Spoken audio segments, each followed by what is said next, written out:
علی جب خانہ کعبہ میں آیا تو مولود حرم کہلایا۔ دیکھیں آپ مقام بدلیں گے، فضیلت کہیں نہیں بدلے گی۔ علی خانہ کعبہ میں آیا، مولود حرم کہلایا۔ نہیں دوستو ایسے نہیں، جاگ کر بیدار ہو کر، علی خانہ کعبہ میں آیا، مولود حرم کہلایا۔ آغوش رسالت میں آیا، نور رسول کہلایا۔ زبان رسالت چوسی، لحموں کا لحمی کی مصداق کہلایا، لحموں کا لحمی کی مصداق کہلایا۔ بستر رسول پر سویا، مرضات اللہ کہلایا۔ دعوت ذوالعشیرہ میں آیا، شاہد وجود رسالت کہلایا۔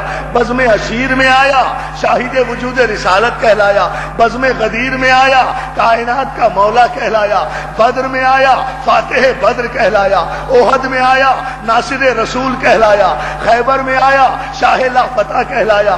خندق میں آیا، ایمان کل کہلایا۔ خندق میں آیا، خندق میں آیا، خندق میں آیا، خندق میں آیا، کل ایمان کہلایا۔ خندق میں آیا، کل ایمان کہلایا۔ مباہلے میں گیا، نفس رسول کہلایا۔ تطہیر کی چادر میں آیا، وارث تطہیر کہلایا۔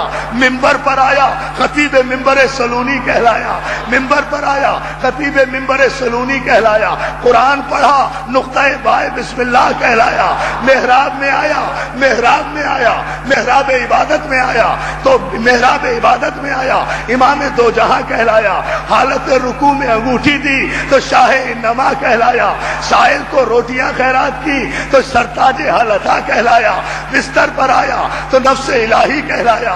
ممبر پر آیا تو خطیب ممبر سلونی کہلایا۔ محراب میں آیا تو امام دو جہاں کہلایا۔ محراب میں آیا تو امام دو جہاں کہلایا۔ محراب آخری آدمی تک توجہ، اس سے بڑا جملہ میں نے گزشتہ مجلس میں بھی نہیں دیا، پورے کلیجے کی طاقت سے دے رہا ہوں۔ دیکھنا علی کا مقام، محراب میں آیا، امام دو جہاں کہلایا۔ دوش رسول پر آیا تو راکب دوش پیغمبر کہلایا۔ بتوں کو باہر نکالا تو بت شکن کہلایا۔ آنکھ کھولی تو عین اللہ کہلایا۔ ہاتھ اٹھایا تو ید اللہ کہلایا۔ چہرہ دکھایا تو وجہ اللہ کہلایا۔ گفتگو کی تو لسان اللہ کہلایا۔